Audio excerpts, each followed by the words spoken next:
कृष्णाय वासुदेवाय हरये परमात्मने प्रणतक्लेशनाशाय गोविन्दाय नमो नमः।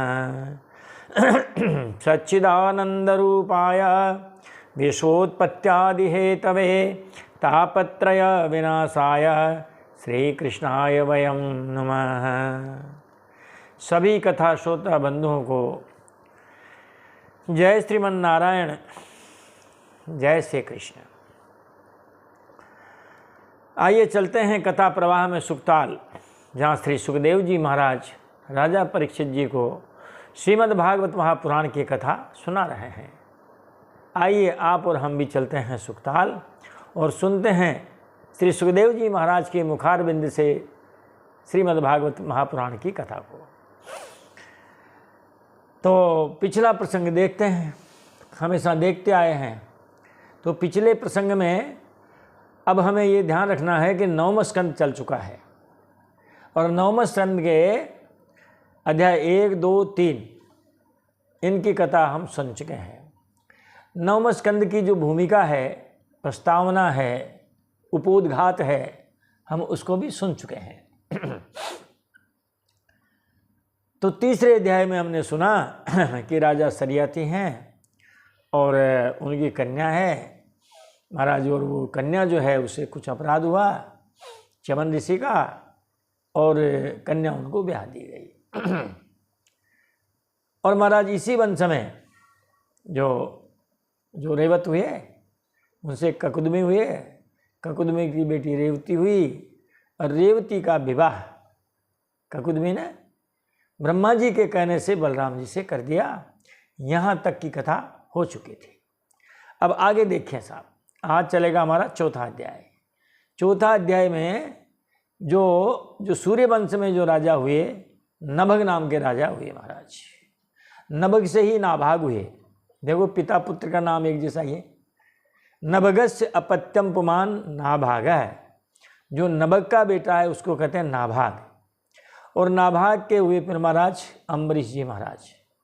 इस अध्याय में हम भक्तराज, भक्त शिरोमणि, जिनकी सुरक्षा में भगवान ने अपना सुदर्शन चक्र दे दिया था महाराज, ऐसे अम्बरीश जी महाराज हैं, उनकी कथा को हम सुनेंगे। आइए चलते हैं चतुर्थ अध्याय में प्रवेश करते हैं।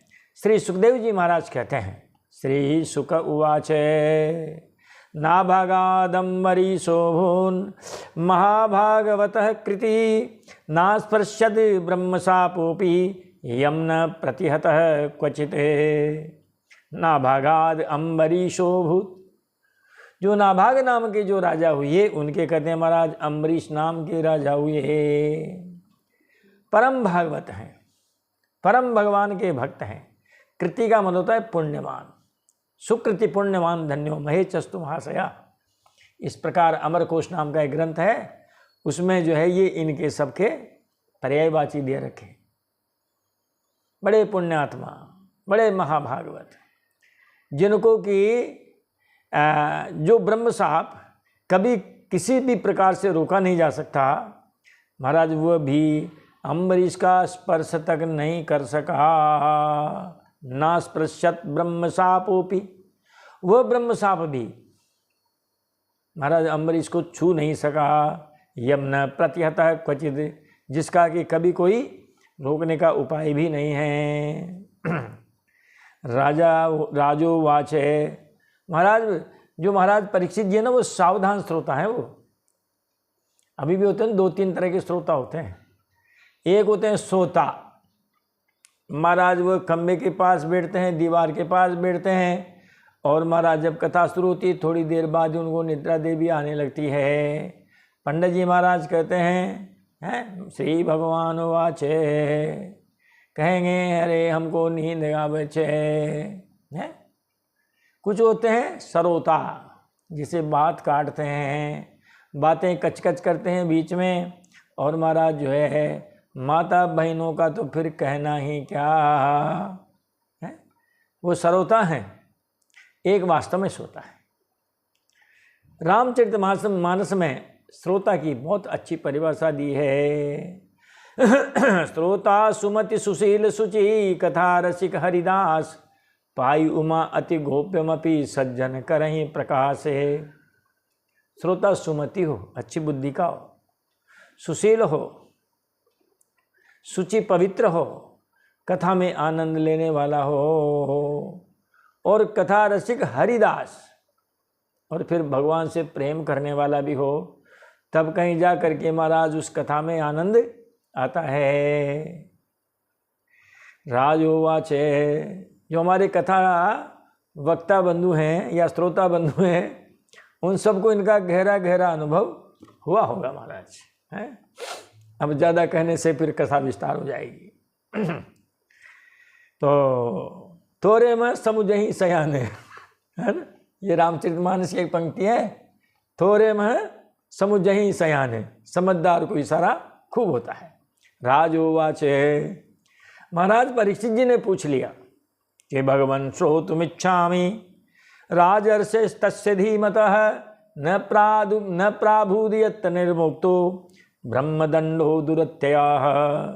दुरत्ययः ब्रह्मदंडः।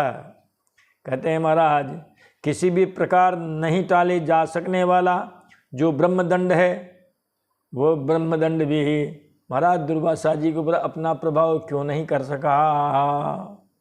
करना चाहिए, नहीं किया तो महाराज आप हमें कथा सुनाइए।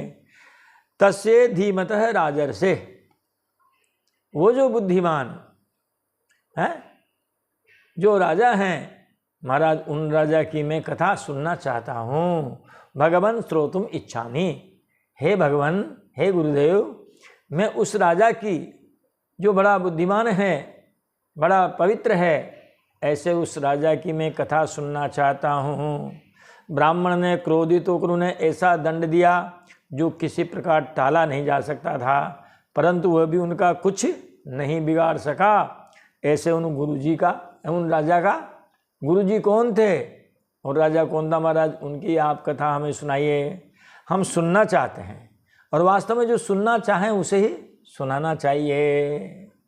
जो सुनना ही न चाहे उसे नहीं सुनाना चाहिए। न चा शुश्रू सवे वद, अश्रु ससुए, जो सुनना न चाहे उससे नहीं कहना चाहिए। परीक्षित जी महाराज सुनना चाहते हैं तो सुखदेव जी महाराज सुनाना चाहते हैं। श्री सुक उवाच, सुखदेव जी कहने लगे, रे राजन, अम्बरीशो महाभाग सप्तद्वीपवतीं महिम अव्ययां च स्त्रियं लब्ध्वा विभवं चातुलं भुवि। सुखदेव जी कहते हैं कि हे परीक्षित, अम्बरीश बड़े भाग्यवान राजा थे। पृथ्वी के 7 द्वीप, अचल संपत्ति और अतुलनीय ऐश्वर्य उनको प्राप्त था। किसकी कृपा से? भगवान की कृपा से, क्योंकि भगवान के वो अनन्य भक्त थे। महाराज भागवत में तो ऐसा नहीं है, लेकिन चूंकि लोग बाग कहते हैं गेहूँ स्वयं बीनना, स्वयं साफ करना, स्वयं आटा पीसना चक्की में, स्वयं चक्की चलाना, स्वयं पाक बनाना, स्वयं भोजन बनाना, ठाकुर जी के भोग लगाना, खुद प्रसादी पाना, ऐसे ऐसे नियम थे उनके अम्बरीश जी महाराज के। वासुदेवे भगवती तद्भक्तेषु च साधुषु प्राप्तो भावं परम विश्वम एनेदम लोष्टवत् स्मृतम। वासुदेवे भगवती, भगवान जो वासुदेव है उनमें और भगवान के भक्तों में। भगवान के तो भक्त हो और भगवान के भक्तों में गालियां दे तो महाराज वो तो भक्त नहीं कहलाएगा। इसीलिए वो महाराज भगवान श्री कृष्ण में और उनके प्रेमी साधुओं में महाराज अम्बरीश का जो है परम प्रेम भाव था। उस प्रेम भाव के प्राप्त हो जाने पर तो ये सारा विश्व क्या लगता है? विश्वम लोष्टवत् स्मृतम। महाराज फिर तो प्राप्त हो जाने पर ये सारा विश्व और इसकी सारी संपत्तियां मिट्टी के ढेले के समान जान पड़ती है। ऐसे अम्बरीश जी थे, भगवान के भक्त थे, वरना तो महाराज सारी दुनिया मोह की निशा में सोई हुई है। मोह निशा सब सोवनिहारा देखिय सपने अनेक प्रकारा, मोह निशा सब शोभ निहारा। देखिय सपने अनेक प्रकारा, मोह की रात्रि में सोए हुए हैं, अनेक प्रकार के स्वप्न देख रहे हैं। चाहत हो धन हो या किसी विधि, ये सब न देख रहे हैं, किसी प्रकार से हमारे पास धन हो जावे। चाहत हो धन हो या किसी विधि, तो सब काज सरों जिय राजी। सारे मेरे काम बन जाए, मेरा मन राजी हो जाए। गेह चुनाय करो गहना कछु, अरे मकान बना लूँ डबल मंजिल का। अरे हमारी श्रीमती जी को गहने बना दें। ब्याह सुत आसुत बाटई भाजी, बेटे बेटियों का बहुत बढ़िया ब्याह कर दूं मैं। और फिर जो कुछ बच जाए इनको बांट बूंट दूं मैं। अरे चिंतित यूं दिन जा ही चले, सोचते सोचते दिन निकल गए महाराज, बुढ़ापा आ गया। और वह काल का कलेवा बनने के लिए तैयार हो गए। चिंतित यूं दिन जा ही चले, और जम आने अचानक देते दगाजी। और यमराज ने आकर के उनको धोखा दे दिया। अब खेलते खेल खिलाड़ी गए, और रही जाई रूपी शतरंज की बाजी। खेलते खेलते सारे खिलाड़ी आउट हो गए, वो शतरंज वो गोटियां सब वहीं की वहीं रह गई है। देखा हुआ ना आपने क्रिकेट खेल में खिलाड़ी जब आउट होता है तो बड़ा मुंह बिगाड़ करके और बल्ले को फटकारते हुए और जो इस तरह से झल्लाता हुआ निकलता है। आउट होने के बाद आपने देखा किसी खिलाड़ी को जो हंसता हुआ गया हो? आता है तब हंसता मुस्कुराता कमल के फूल की तरह आता है? लेकिन जब जाता है महाराज आउट होने के बाद तो देखिए महाराज मुंह मुरझाया हुआ है, जैसे कोई तो कड़वी नीम के पेड़ का वो छिलका होता है ना, जैसे ऐसे मुंह लटका करके रूखा कठोर ऐसे चला जाता है। फिर एम्पायर वहीं हैं, फील्ड वहीं हैं, अन्य खिलाड़ी वहीं हैं, दर्शक दीर्घा वहीं हैं, दर्शक भी वहीं हैं। तो खेलते खेल खिलाड़ी गए, आउट हो गए। और रही जाए रूपी शतरंज की बाजी, शतरंज वहीं हैं, उसकी गोटियां वहीं हैं। तो हमारा जीव का सार्थक होना कब है कि जाना तब ही जीव जग जागा, जब सब विषय विलास विरागा। जाना तब ही जीव जग जागा, जब सब विषय विलास विरागा। जीव को जागा हुआ तब ही जानिए जब सारे विषय आमोद प्रमोद सब सारे भोग विलास इनसे वैराग्य हो जावे। जब संसार से वैराग्य होगा तो भगवान से अनुराग होगा, जब संसार में अनुराग होगा तो भगवान से वैराग्य अपने आप हो जाएगा। विरोधी ध्रुव है महाराज जी। तो जो अम्बरीश जी महाराज थे भगवान श्री कृष्ण में, उनके भक्तों में महाराज परम प्रीति थी उनकी। और जब भगवान में उनके भक्तों में प्रेम हो जावे सच में महाराज, फिर ये सारी दुनिया एक मिट्टी की ढेले की समान लगती है। भगवान ने क्या किया था उनके लिए? तस्मा अदाद हरिश्चक्रम प्रत्यानीक भयावहम एकांत भक्ति भावेन प्रीतो भृत्याभिरक्षणम। भगवान ने उनको सुदर्शन चक्र भेंट कर दिया। तस्मयी हरि चक्रम अदात। महाराज अम्बरीश जी के लिए भगवान ने सुदर्शन चक्र दे दिया। कैसा सुदर्शन चक्र है? प्रत्यानीक भयावहम। महाराज शत्रुओं को कपाने तपाने नाश करने वाला ऐसा। और भृत्याभिरक्षणम यानी उनकी भगवान भक्तों की रक्षा करने वाला, भगवान की भक्तों की रक्षा करने वाला, शत्रुओं को निपटाने वाला, शत्रुओं को बिल्कुल नाश करने वाला। ऐसा जो सुदर्शन चक्र है वो भगवान ने अम्बरीश जी महाराज की एकांत भक्ति को देखकर एकाग्र चित्त से की गई भक्ति को देख करके भगवान ने अपना सुदर्शन जो है चक्र अम्बरीश जी की सेवा में दे दिया। आरिराधयिषु कृष्णम महिष्यातुल्यशीलया युक्त सामत्सरम वीरो दधार द्वादशी व्रतम। अब महाराज उनकी धर्म पत्नी भी ऐसी थी, क्योंकि पति पत्नी दोनों जब भक्त होते हैं भगवान के तब भक्ति घर में होती है। पतिदेव भक्ति करते हों और अंठी जी बाहर जा कर के वो कस्तूरी मंजन हाथ में लिया, लगा दांतों के धार, लगा दांतों के धार, 5-7 और आ गई है। और श्रीमान जी, अरे साहब हमारे तो माला लेके बैठे रहते हैं श्रीमान जी, उनको कोई फुर्सत ही नहीं है। ये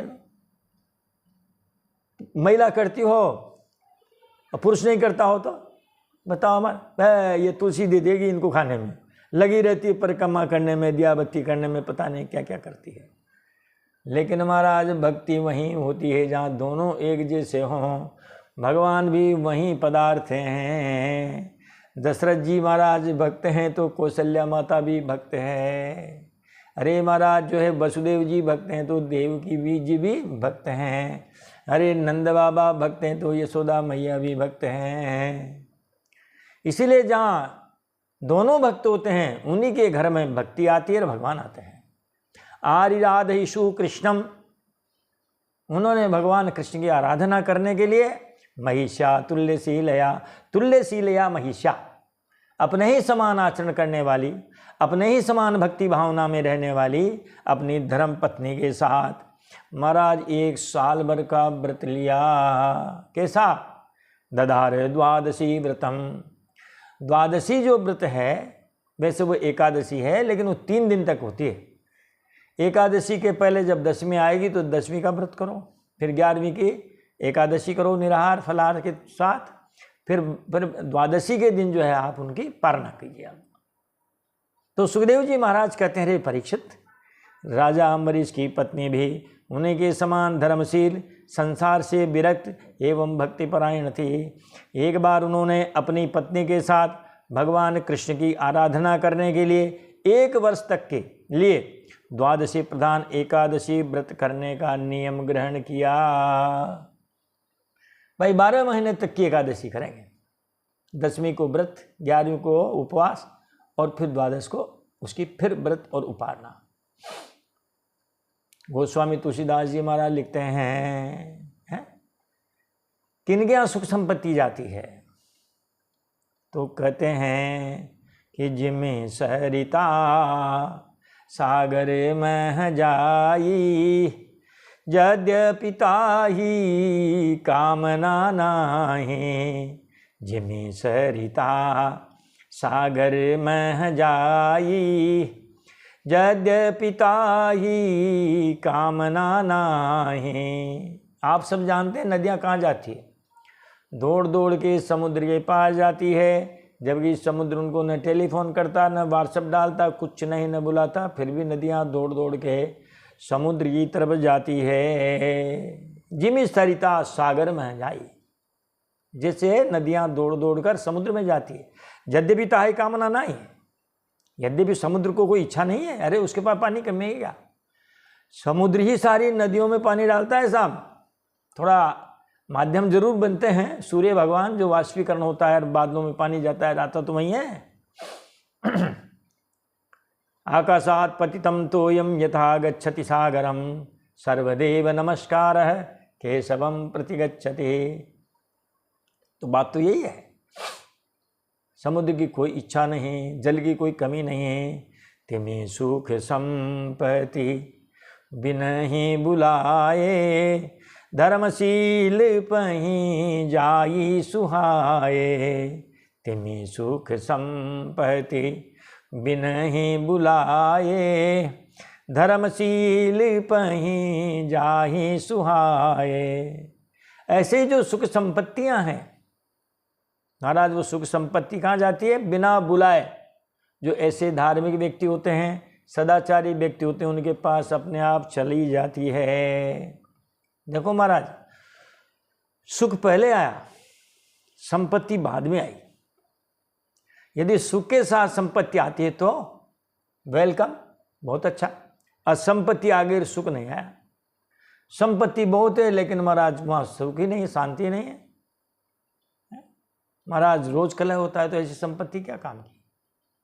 इसीलिए महाराज और जब हम वो आरती बोलते हैं जय जगदीश हरेज की, तो महाराज उसमें भी यही बोलते हैं क्या, सुख संपत्ति घर आवे।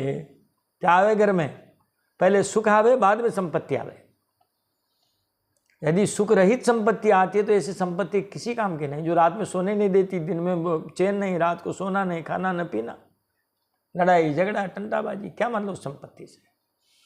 इसलिए कहा है सुख संपत्ति घर आवे, कष्ट मिटे तन का। संपत्ति आएगी तो इलाज करा लेंगे तो तन का कष्ट मिट जाएगा।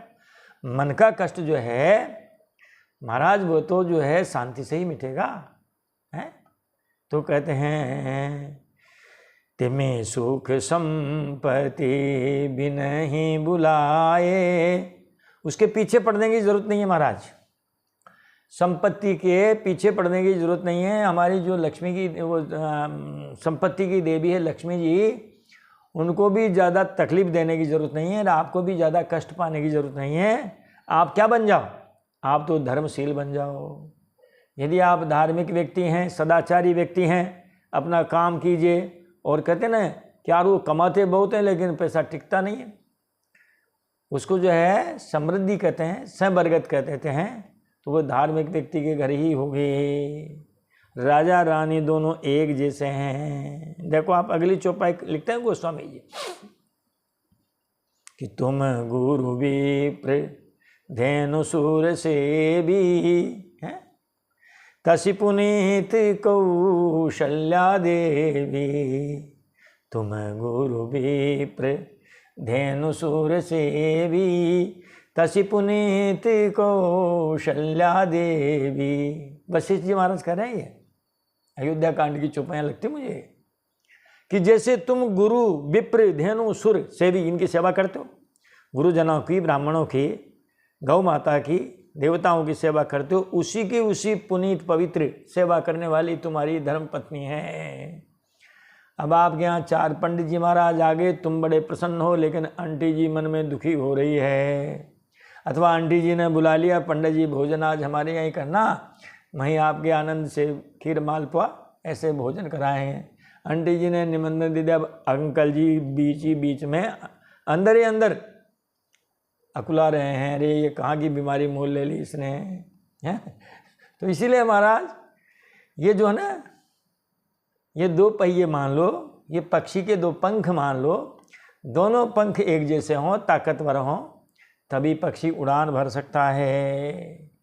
तो महाराज अपने जो अमरीश जी महाराज उन्होंने 12 महीने तक का एकादशी व्रत का नियम लिया। कैसी? द्वादशी प्रधान कि द्वादशी में हम इसकी पालना करेंगे। वृतांते कार्तिके मासी, कार्तिक के महीने में लिया होगा व्रत, दीपावली के बाद जो आती है एकादशी, बड़ी 11 करते हैं हमारे यहाँ उसको बड़ी एकादशी।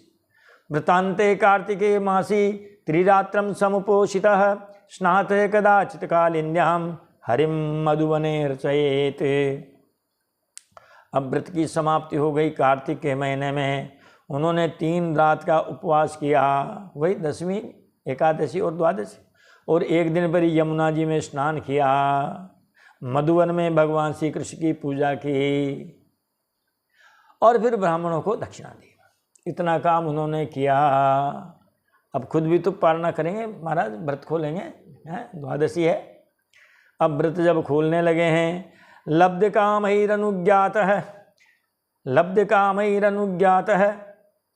जब ब्राह्मणों का भोजन हो गया, दक्षिणा हो गई, और अमरीश जी महाराज ने पूछा, भाई हे विप्रों, क्या अब हम पालना कर सकते हैं, भोजन कर सकते हैं? उन्होंने कहा जाओ राजन, तुम्हारा कल्याण हो, आप भी अब जो है भोजन करो। आप पाओ प्रसादी, लगाओ ठाकुर जी के भोग, बोल दो रात धरण कीजिए और पाओ। तो पारना आए उपचक्र में है। जो ही ब्राह्मणों से उनको आज्ञा मिली, वो जब भोजन करने लगे, अरे महाराज तस्य तरियति साक्षात दुर्वासा भगवान अभूत। उतने ही समय में, उसी समय दुर्वासा विशेषण लगाया भगवान। भगवान जो दुर्वासा जी हैं उनके सामने महाराज वो उपस्थित हो गए अतिथि रूप में। अतिथि रूप में दुर्वासा भगवान उपस्थित हो गए। अब महाराज जब अतिथि आ गए तो उनसे तो कहेंगे ना, सही आइए महाराज भोजन कीजिए। तमानर्चातिथिम भूपः प्रत्युत्थानासनार्हणैः ययाच व्यवहाराय पादमूलम उपागतः। पादमूलम उपागतः भूपः, कैसे राजा?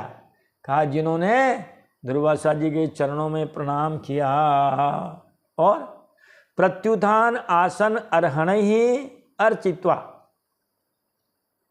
प्रत्युत्थान का मतलब सामने बढ़ के उनका स्वागत किया, उनको आसन दिया और महाराज उनको जलपान कराया है। आओ बेटो पियो पानी है, आओ बेटो पियो पानी, ये उन्होंने किया। उन अतिथि का उन्होंने पूजन किया और पूजन करने के बाद महाराज उनसे कहा कि हे भगवान, आप बहुत अच्छे समय पर आए हैं, आप भी प्रसादी पा लीजिए। ऐसी प्रार्थना राजा अम्बरीश ने दुर्वासा जी से की। कई बार होता है साहब कि जब आप जो ही भोजन करने बैठे हैं तो ही कोई अतिथि आपके घर आ गए हैं, उनका नाम है अतिथि। भाई ये जो हम शादी ब्याह में कार्ड दे के बुलाते हैं ना, वो अतिथि नहीं है, वो तो महाराज आपने न्योता दिया है, आपको तो राजी बेराजी कैसे भी आपको उनको तो जिमाना ही पड़ेगा। नहीं ठीक से सुविधा उनको मिली तो महाराज वो तो आपकी बदनामी भी कर सकते हैं। अरे यार वहाँ गए थे लेकिन ठीक नहीं है यार व्यवस्था, उनका मैनेजमेंट ठीक नहीं है, उनका अरेंजमेंट भी ठीक नहीं है। बताओ महाराज, कई ऐसे कहते हुए मिलते हैं। जिसकी कोई तिथि ना हो वही तो अतिथि है, कब आ जाए किस समय आ जाए महाराज उनका कोई पता नहीं। असल में वे ही अतिथि होते हैं। तो दुर्वासा जी इन्होंने कार्ड दे के उनको बुलाया ही नहीं, उन्होंने भी इनको फ़ोन करके कहा ही नहीं कि महाराज हम उस समय आ रहे हैं। आ गए, रमते राम हैं। दुर्वासा जी महाराज ने उनका निमंत्रण स्वीकार कर लिया। प्रतिनंदे सतदयाचाम कर्तुमावश्यकम गतः निमज्ज बृहध्यायन कालिंदी सलिले शुभे। कहा ठीक है राजन, तुम्हारा निमंत्रण हमें स्वीकार है। तदयांचाम स प्रतिनंद्या, और उनका बड़ा जो है वो स्वागत किया। उन्होंने उनका निमंत्रण का बड़ा समर्थन किया। अरे महाराज ब्राह्मणों को निमंत्रण आ जाए, इससे खुशी की बात और क्या हो सकती है? एक दिन पहले अगर निमंत्रण आ जाए ब्राह्मणों को तो उस रात में उनको नींद नहीं आती, ध्यान लगाते हैं। पुराने ज़माने में कोई भजन गाते थे लोग बाग, पंडित जी का आ गया निमंत्रण, अब उनको नींद ही नहीं आ रही, मालपुओं का ध्यान कर रहे हैं। धरे मन मालपुअन को ध्यान, अरे धरे मन मालपुअन को ध्यान, अरे सुनत निमंत्रण नींद न आवे कबहू उगे घोरे भानु। निमंत्रण सुनने के बाद नींद नहीं आती पंडित जी महाराज को, प्रतीक्षा में है कब सूर्य उदय होगा। तो इस प्रकार दुर्वासा जी ने उनका निमंत्रण स्वीकार कर लिया। आवश्यक कार्य स्नानादि कार्य करने के लिए चले गए। कहाँ गए? कालिंदी सलिले शुभे, यमुना, मथुरा की तो बात है ये।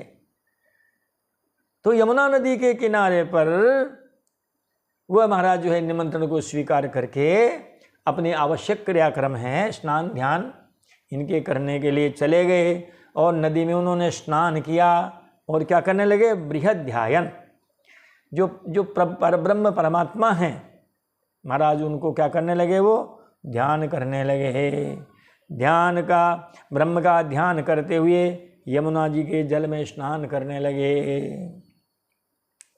अब महाराज ब्राह्मणों को स्नान के लिए जल मिल जावे, फिर महाराज उनको कोई चिंता नहीं रहती है। आज भी कहावतें बनी हुई है, अरे ब्राह्मणों की बारात में जाओ तो नहाना ही नहाना है, और बनियों की जान में जाओ तो खाना ही खाना है। ये अब तो नहीं, लेकिन पहले ऐसी कहावतें थी साहब, और सही भी थी। अरे पंडित जी महाराज चलो भोजन कर, अभी तो स्नान हो रहे हैं, आओ साहब, अरे साहब अभी तो स्नान हो रहे हैं, अभी तो संध्या हो रही है। और बणियों में, अरे महाराज ब्याड़ू कर लो, सूर्यास्त के बाद भोजन करते नहीं कई वो महाजन वर्ग में है? तो बणियों की जान में खाना ही खाना, और ब्राह्मणों की जान में रात में नहाना ही नहाना। इस प्रकार ब्रह्म का ध्यान करते हुए और नदी के जल में स्नान करने लगे। मुहूर्तार्धावशिष्टायाम द्वादश्याम पारणम प्रति चिंतयामास धर्मज्ञो द्विजस्तद्धर्म संकट है। अब यह धर्म संकट आ गया कि द्वादशी रहते हुए ही हमें व्रत खोलना है, और द्वादशी मात्र जो है कितनी रह गई है? एक मुहूर्त, एक घड़ी। द्वादशी केवल एक घड़ी है, फिर त्रयोदशी लग जाएगी। त्रयोदशी में भोजन करते हैं तो व्रत लगता नहीं है। अब द्वादशी में भोजन करना है, एक घड़ी से सिर्फ मेहमान स्नान करके नहीं आए हैं। अब महाराज वो धर्म संकट में पड़ गए। मुहूर्त अर्ध अवशिष्टायाम, केवल मात्र कहते हैं महाराज घड़ी भर शेष रह गई। इतने के बाद में फिर द्वादशी निकल जाएगी, त्रयोदशी लग जाएगी। इसलिए पारणा के लिए द्वादशी में ही भोजन करना है। धर्मज्ञो, वो धर्मज्ञ, वो धर्मशील राजा अम्बरीश महाराज इस बारे में चिंता करने लगे। द्विजयी स्तद धर्म संकट है।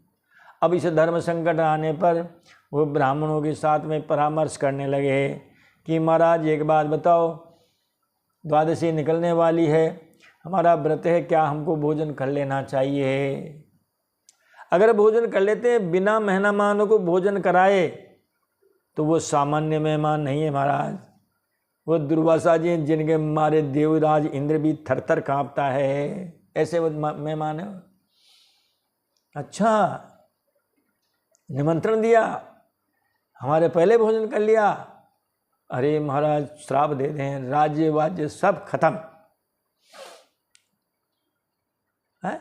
और महाराज भोजन नहीं करते हैं तो हमारा ये व्रत लगता नहीं है, क्योंकि अब त्रयोदशी आने वाली है।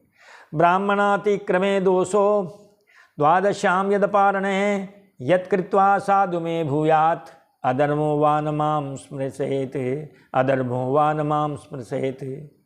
महाराज अम्बरीश जी कहने लगे, उन्होंने ब्राह्मणों से कहा कि ब्राह्मणों आप बताइए गुरुदेव कि ब्राह्मणों को बिना भोजन कराए स्वयं खा लेना ये भी अपराध है, और द्वादशी रहते प्रार्थना न करना महाराज ये भी अपराध है, दोष है।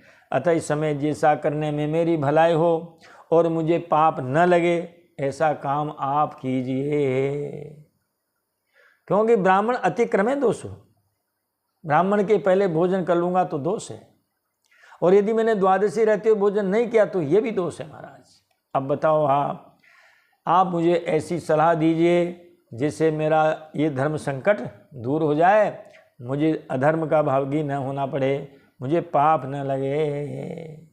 विचार किया, और विचार करके क्या कहा देखते हैं साहब अगले श्लोक में। अम्बसा केवले नाथ करिष्ये व्रत पारणम प्राहुरभक्षणम विप्रह यशितम नाशितम च तते। ब्राह्मणों के साथ विचार करके अम्बरीश ने कहा कि हे ब्राह्मणों, श्रुतियों में ऐसा कहा गया है, क्योंकि पहले के जो राजा महाराजा थे वो भी साहब विद्वान हुआ करते थे। अम्बरीश जी ने कहा ब्राह्मणों से, महाराज आप कहो तो ये समाधान कर लें। वेदों में ऐसा कहा गया है कि जल पीना भोजन करना भी है और भोजन नहीं भी करना है। आप कहो तो मैं जल पी करके और मेरा व्रत खोल लेता हूँ, इसीलिए इस समय केवल जल से पारना कर लेता हूँ। अपस्नाति तत् न एवं, पानी पी लेना, पानी से पी लेना या पानी से व्रत खोल लेना महाराज ये भोजन करना भी है और नहीं करना भी है। इसलिए आप लोग कहो तो मैं पानी पीकर व्रत खोल लेता हूँ। ब्राह्मणों ने कह दिया राजन बहुत अच्छी बात है, भोजन तो आप करोगे नहीं, जल पियोगे केवल द्वादशी रहते हुए, आप ये काम कर लीजिए। जब ब्राह्मणों की स्वीकृति मिल गई महाराज तो राजा परीक्षित जी ने इत्यपः प्राश्य राजर्षि चिंतयन मनसाच्युतम प्रत्यचष्ट कुरु श्रेष्ठ द्विजागमन में वस है। महाराज अम्बरीश जी ने पानी पी लिया।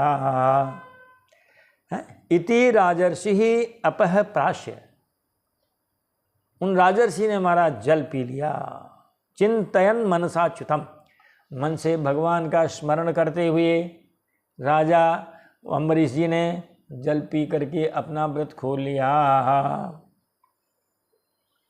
सुखदेव जी महाराज कहते रहे, हे राजन, जब दुर्वासा जी आए तो दुर्वासा जी महाराज अब वे क्या करने लगे, दुर्वासा जी की बाट देखने लगे। अभी नहीं आए। प्रत्यचष्ट कुरु श्रेष्ठ द्विजागमन में वस है। सह राजर्षि, वे जो महाराज हैं अम्बरीश जी, वो किसकी इंतजार करने लगे? महाराज अब तो दुर्वासा जी के आने का इंतजार करने लगे। महाराज अब आवे, महाराज अब आवे, महाराज बहुत देर हो गई, महाराज अब पधारे हैं। दुर्वासा यमुना कूलात् कृतावश्चकम आगतः राज्ञाभिनंदितस्तस्य बुबुदे चेष्टितम धिया। यमुना के किनारे से दुर्वासा जी जब अपने आवश्यक स्नान ध्यान करके आए, राजा के राजभवन में जब आए तो राजा ने महाराज उनकी बहुत बहुत प्रार्थना की, अभिनंदिता है, उनका स्वागत किया, उनका अभिनंदन किया। लेकिन दुर्वासा जी ने महाराज उनकी उस पानी पी करके व्रत खोलने की क्रिया को जान लिया। तब उन्होंने अनुमान से ही जान लिया कि राजा ने पारना कर ली है। अरे महाराज, मेहमान आपके यहाँ आवे तो उन मेहमानों की ये जो है सम्मान में ये होता है, आप नाश्ता उनके साथ करें, चाय उनके साथ पीवें, भोजन उनके साथ करें। ऐसा नहीं होता है तो अपने आप को अपमानित समझते हैं। अरे बताओ यार, हमारे साथ भोजन ही नहीं किया, हमारे साथ चाय नाश्ता नहीं। अनुमान से उन्होंने जान लिया कि राजा ने अपना व्रत खोल लिया है। वो तो दुर्वासा जी थे महाराज। हो। आज भी कोई क्रोधी व्यक्ति हो तो उनके लिए दुर्वासा जी का उपमान ढूंढ लिया जाता है। मन्युना प्रचलत गात्रो भ्रुकुटी कुटिलाननः क्षुभितश्च नितराम कृतांजलिमभाषत बुभुक्षितश्च नितराम कृतांजलिमभाषत। अभी भूखा बामन शेर बराबर, सिंह बराबर। ये देखो आप, क्रोध आया और क्रोध से उनका पूरा शरीर कांपने लगा। मन्युना प्रचलत गात्र भ्रुकुटी कुटिलानन। अरे महाराज, जो उनका मुखमंडल है, अरे मुखमंडल पर उनकी भौहें कुटिल हो गई, भौहें टेढ़ी हो गई, क्योंकि बुभुक्षितश्च नितराम। नितराम का मतलब अत्यंत भूखे थे महाराज। अब भूखा महाराज दुर्वासा जी, नाम ही दुर्वासा जी, बहुत भूखे। महाराज कृतांजलि में भाषत है। राजा तो बेचारा हाथ जोड़ के उनके सामने खड़ा हो गया। अब उनसे जो है वो डांट करके दुर्वासा जी महाराज अम्बरीश से कहने लगे, अहो अस्य नृशंसस्य स्त्रियोन्मत्तस्य पश्यत धर्मव्यतिकरम विष्णु अभक्तस्य समानिनः। कहने लगे, अरे देखो तो ये कितना क्रूर है। नृशंस का मतलब क्रूर। यह धन के मद में मतवाला हो रहा है। श्रिया उन्मत्तस्य, कहते हैं कि स्त्रिया का मतलब धन। ये धन के मद में मतवाला हो रहा है। इसमें भगवान की भक्ति तो है ही नहीं, केवल आडंबर है, दिखावा है।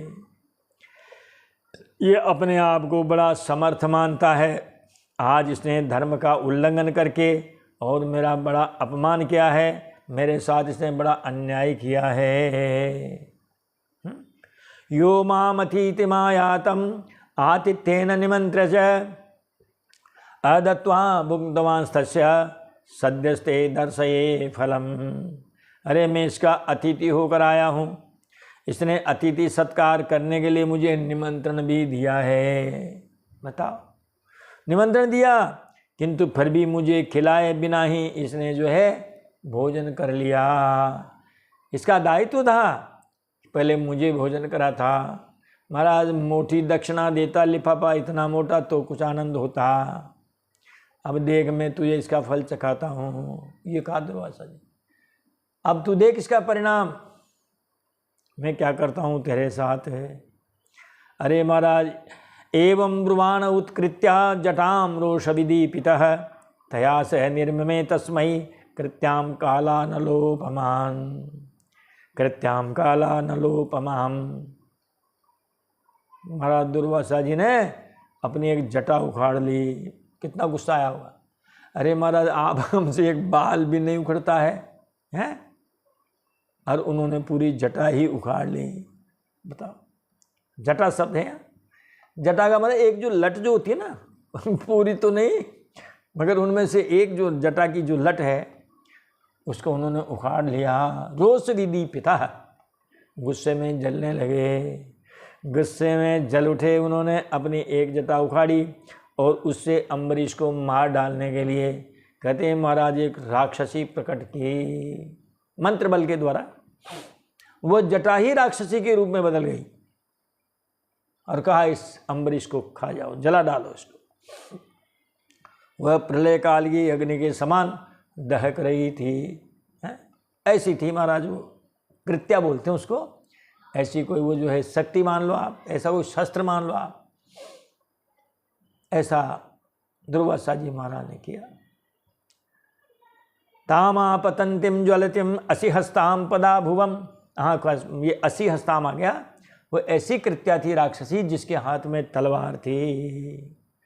तामा पतंतिम ज्वलतिम असी हस्ताम पदा भुवम वेपयंतिम समुद्र वीक्षे न चचाल पदा नृपः। सुखदेव जी कहते हैं, रे राजन, वह राक्षसी आग के समान जलती हुई, हाथ में खड़ग लिए हुए, पैरों की धमक से पृथ्वी को कपाती हुई अम्बरीश पर टूट पड़ी। किंतु अम्बरीश उसे देखकर एक कदम भी पीछे नहीं हटे। यह है भगवान के भक्तों की परीक्षा, कि मौत का समय आने पर भी जो विचलित न हो। ये तो राजा थे महाराज। एक आपने पंचम स्कंद में जड़ भरत जी की कथा सुनी होगी, याद करो आप। वहाँ भी जड़ भरत जी को वो डाकू उठा के ले गए, उनको जो है नहलाया धुलाया, माला पहनाए, तेल पुलेल इत्र वगैरह सब लगाया है, खुशबू लड्डू बाटी खीर पूड़ी खूब खिलाए और माता जी के सामने खड़ा कर दिया था। डाकुओं का जो उनका पुरोहित था, उसने उस सरदार से शस्त्र पूजा कराई।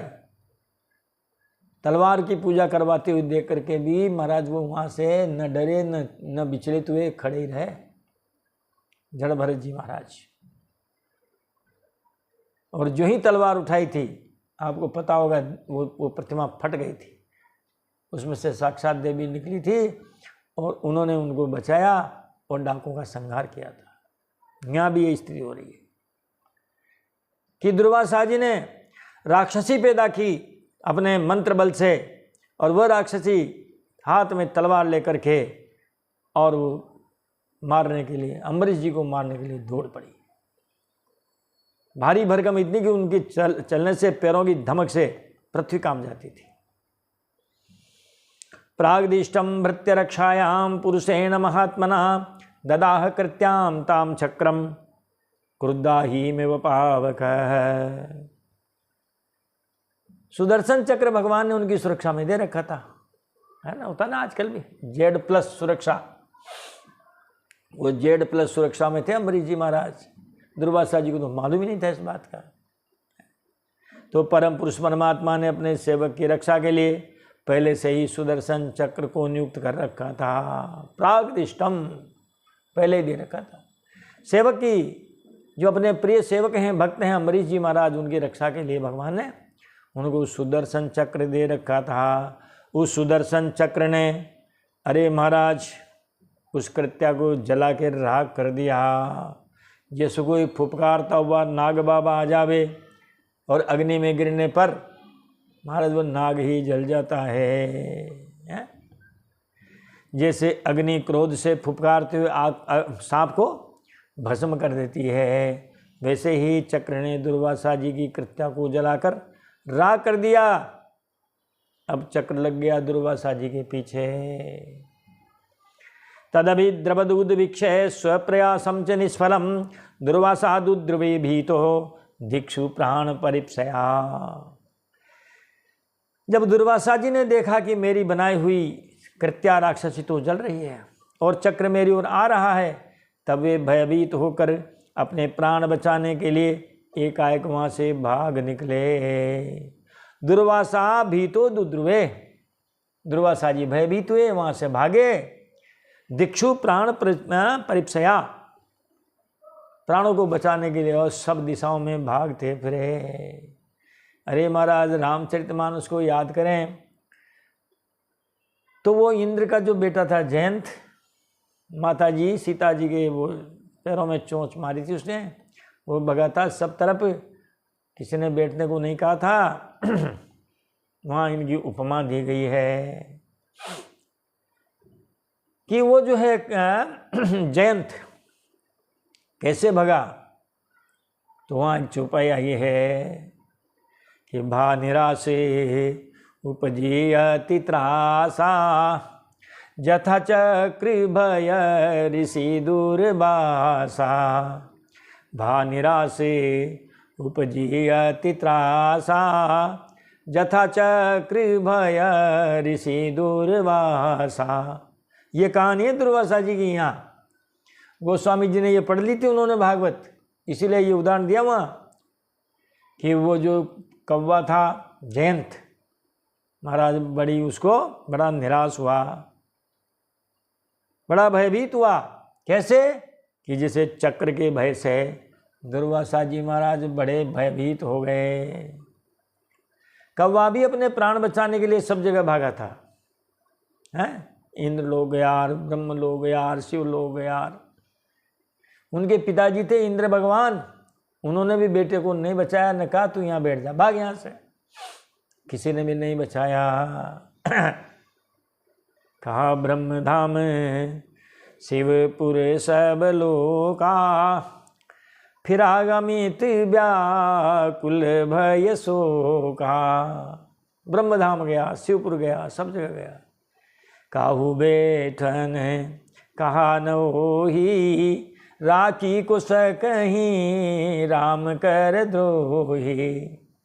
काहू बैठन कहा न होई, किसी ने उसे बैठने तक के लिए नहीं कहा। राम जी से द्रोह करने वाले को भला कौन बैठने के लिए कर सकता है।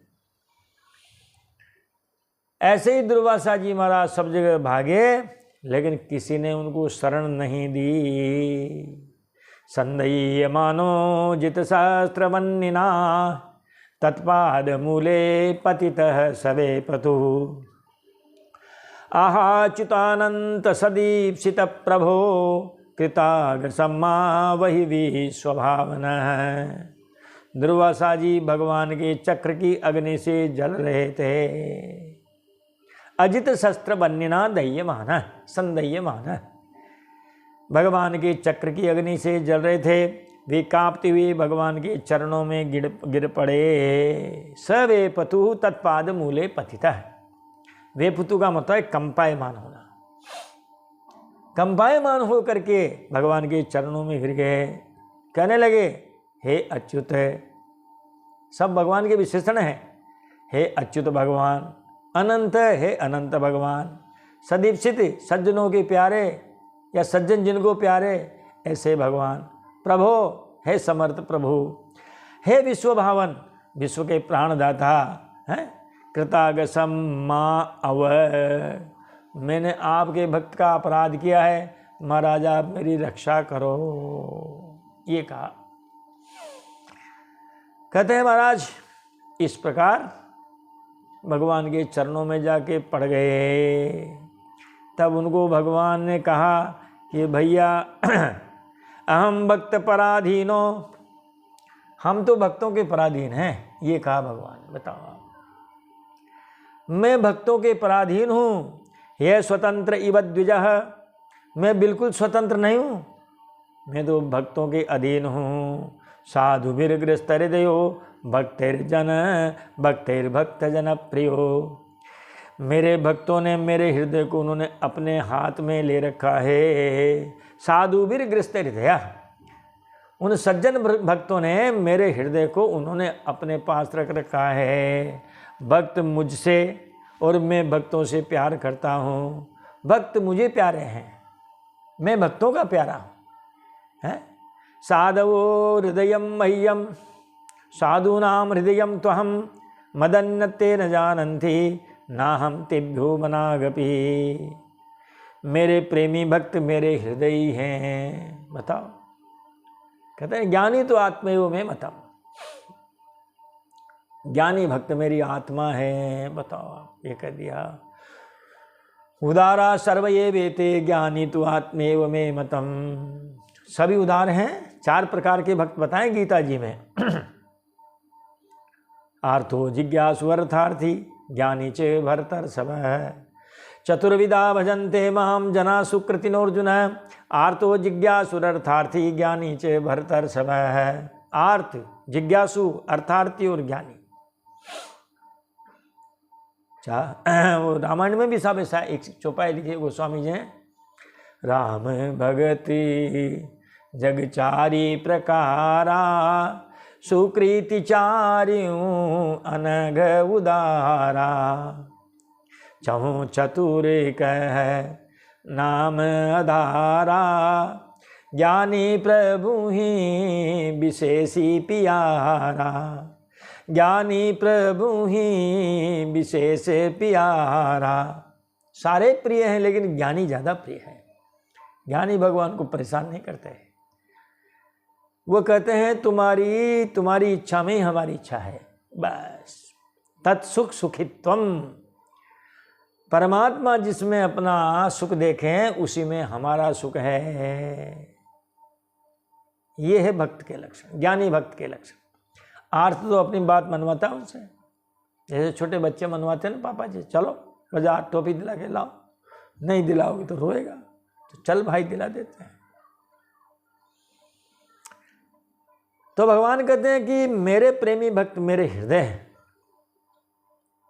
उदारा सर्व ये वेते ज्ञानी तु आत्मेव में मतम। सब उदार हैं, ज्ञानी मेरी आत्मा है और उन प्रेमी भक्तों का हृदय में स्वयं हूँ। मेरे हृदय वह है और उनका हृदय मैं हूँ। वे मेरे अतिरिक्त कुछ नहीं जानते। मद अन्यते न जानन्ति, मेरे अलावा कुछ भी नहीं जानते और मैं उनके अतिरिक्त कुछ भी नहीं जानता हूँ। चलिए रामचरितमानस में। सबके प्रिय सेवक यह नीति मोरे अधिक दास पर प्रीति। सबके प्रिय सेवक यह नीति मोरे अधिक दास पर प्रीति। अरे सेवक किसको प्यारा नहीं लगता भैया? सेवक जो होता है वो सबको प्यारा लगता है और उनका मेरे जो दास हैं उन पर प्रीति कुछ अधिक ही है। अब आप दुर्वासा जी आए हो क्योंकि चक्र पीछे लगा हुआ है। जब अंदर भगवान विष्णु से वो बातें कर रहे हैं तो चक्र बाहर दरवाजे पे, निकलो दुर्वासा जी बाहर अभी तुम्हारी दादागिरी करते हम खत्म 1 मिनट में। उपायम कथयिष्यामि तब विप्र शृणुस्व तत् अयम यात्मा विचारस्ते यतस्तम यातु वै भवान। मैं आपके लिए उपाय बताता हूँ। इस चक्र से पीछा छुड़ाने के लिए मैं आपको एक उपाय बताता हूँ। तत् शृणुस्व, वो उपाय आप सुनो। क्या है महाराज? कि अयम आत्मा विचारस्ते यतस्तम यातु वै भवान। आपने जिनका अपराध किया है आप उन्हीं की शरण में चले जाओ। बताओ उन्होंने अपराध किसका किया? अम्बरीश भगवान का। अब भगवान दुर्वासा जी को कहाँ भेज रहे हैं? अम्बरीश जी के पास भेज रहे हैं, जो अम्बरीश जी के सामने ऐसे गर्जना कर रहे थे, डांट फटका रहे थे। उनको मारने के लिए राक्षसी पैदा कर ली, खुद की जटा उखाड़ डाली। अब जाओ पुनर्मूषिको भव, जाओ वापस उन्हीं के पैरों में गिरो। ये कहा उन्होंने। अयम ही आत्मा विचारस्ते, आपने अपराध किया है, मेरा तो किया नहीं। आपने जिनका अपराध किया है महाराज वहीं चले जाइए। जैसे जयंत को नारद जी को दया आई, तब उन्होंने कहा भैया जिनका अपराध किया है ना वहीं चले जाओ, राम जी की शरण में चले जाओ, क्योंकि तुमने राम जी का ही अपराध किया है। अरे पति का मतलब है रक्षा करना, पाति रक्षति इति पति। रक्षा, धर्म पत्नी की रक्षा कौन करेगा? पति ही तो करेगा। आपने देखा जाए तो राम जी का ही अपराध है, चले जाओ। नारद देखा विकल जयंता, लागी दया को मलचित संता। नारद देखा विकल जयंता, लागी दया को मलचित संता। संतों के चित्त बड़े कोमल होते हैं, नरम दिल, रहम दिल ऐसे होते हैं। नारद जी ने देखा जयंत बड़ा विकल हो रहा है, घबराया हुआ है, हताश है, निराश है, तो महाराज उनको दया आ गई। सज्जनों का यही काम है, वो दया आ गई। और क्या कहा उन्होंने फिर, कहाँ भेजा उनको? कहा पठवा तुरत राम पहिताही, कहे सी पुकारी प्रणत हित पाही। पठवा तुरत राम पहिताही, कहे सी पुकारी प्रणत हित पाही। उन्होंने तत्काल राम जी के पास उसको भेज दिया। ये कह के भेजा कि जा पैरों में गिर जाना और गिर के कहना महाराज मुझे अपराध हो गया, लेकिन आप हमारी पाही माम त्राही माम। महाराज मुझे बचाओ, मुझे बचाओ। भगवान ने भी कहा जिसका अपराध किया है वहीं जाओ। ब्रह्मंस्तद गच्छ भद्रम ते नाभाग तनयम नृपम, क्षमापय महाभागम ततः शांतिर्भविष्यति। भगवान ने कहा है दुर्वासा जी आपका कल्याण हो, आप नाभाग नंदन परम भाग्यशाली राजा अम्बरीश जी के पास चले जाइए, उनसे क्षमा मांगिए। क्षमा पाया है, उनसे आप क्षमा मांगिए, तब आपको शांति मिलेगी। ततः शांतिर्भविष्यति, तभी शांति मिलेगी, वरना शांति नहीं मिलेगी। देखो आप, यह है भगवान का स्वभाव। आप भगवान का अपराध कर दो तो उनको इतना गुस्सा नहीं आता, लेकिन भगवान के भक्त का अपराध कर दो तो उनको ज़्यादा गुस्सा आता है। रामचरितमानस में से जगह जगह आपको चौपाइयाँ मिल जाएगी। लो चलो एक दो तो चौपाई सुना देते हैं। सुनो सुरेश रघुनाथ स्वभावु, निज अपराधी रिसाही न काऊ। सुनो सुरेश रघुनाथ स्वभावु, निज अपराधी रिसाई न काऊ। हे देवराज इंद्र, अरे राम जी का तू स्वभाव सुन ले। सुनो सुरेश रघुनाथ स्वभाव, निज अपराध रिसाही न काहू। कोई उनका अपराध कर भी दे उनको गुस्सा नहीं आता है, लेकिन जो अपराध भगत कर करही, राम रोष पावक सोज रही। जो अपराध भगत कर करही, राम रोष पावक सोई रही। लेकिन कोई अगर उनके भक्त का अपराध कर दे तो राम जी का जो गुस्सा है वो गुस्सा ही आग के समान है। राम जी के गुस्से रूपी अग्नि उसको जला डालती है। भगवान ने महाराज अम्बरीश जी को कह दिया जिनका अपराध किया है वहीं जाइए, वही तुम्हें क्षमा करेंगे और तभी तुम्हें शांति मिलेगी। यहाँ इसका चतुर्थ अध्याय का विराम होता है और हम भी यहाँ पर लेते हैं विराम। पंचम अध्याय की कथा को अगले वीडियो में जब भी बन पाएगा देखते हैं। देखें दुर्वासा जी किस मुंह से अम्बरीश के सामने जाते हैं। जाना तो पड़ेगा, नहीं जाते हैं तो महाराज जीव पर संकट मंडराया हुआ है। इसलिए दुर्वासा जी को विचार करने दीजिए। तब तक आप और हम भी महाराज इस कथा को यहाँ विराम देते हैं। मिलते हैं अगले वीडियो में। हम आपसे यही निवेदन करेंगे, आप अधिक से अधिक इस कथा को सुनें और अधिक से अधिक लोगों को इस कथा को सुनावें। आप इस कथा को ज़्यादा से ज़्यादा लाइक शेयर कर सकते हैं, सब्सक्राइब भी कर सकते हैं और अन्य लोगों से भी करवा सकते हैं, यदि हमें कोई इसकी ज़्यादा इच्छा नहीं है। क्योंकि स्वांतः सुखाय, ये तो स्वांतः सुखाय कथा है, लेकिन स्वांतः सुखाय के साथ साथ ये परिजन हिताय भी है।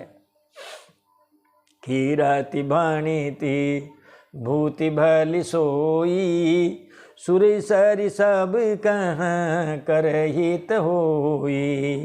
कीरति भणिति भूति भली सोई, सुर सरि सम सब कह हित होई। आपके जो दो चार आपके पास चीज़ें हैं, ये देव नदी गंगा की भांति होनी चाहिए, सबका उद्धार करने वाली होनी चाहिए। गंगा जी जब आती है गंगोत्री से महाराज, और जहाँ से निकलती है वहाँ से लेके जहाँ तक समुद्र में मिलती है, पशु पक्षी मानव खेती बाड़ी सबको आप्लावित करती हुई निकलती है महाराज। तो कीरति आदमी का नाम, भगवान का यश। कीरति भणिति आपका ज्ञान, आपने खूब पढ़ लिया, खूब ज्ञानी हैं आप, लेकिन किसी को दो अक्षर कुछ नहीं बता सके तो आपका ज्ञान किस काम का। समुद्र में पानी बहुत है लेकिन कोई एक घूंट पी नहीं सकता, आपका ज्ञान किस काम का यदि आप उसको नहीं लोगों में बांट सके तो। देव नदी गंगा की भांति अगर उससे किसी का उद्धार नहीं कर सके तो किस काम का। भूति, भूति का मतलब है धन दौलत, वो भी किस काम की।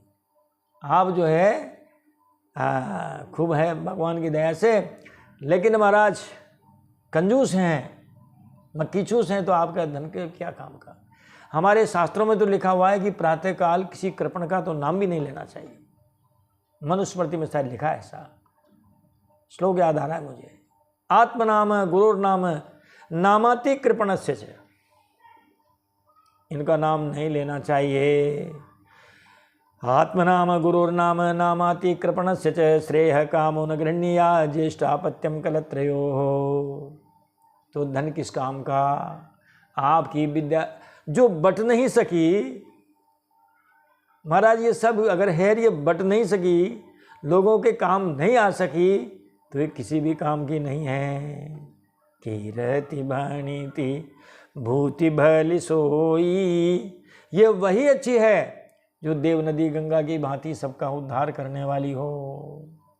बोलिए बाल कृष्ण लाल की जय, वृंदावन बिहारी लाल की जय, अयोध्या नाथ की जय और शंकर भगवान की जय।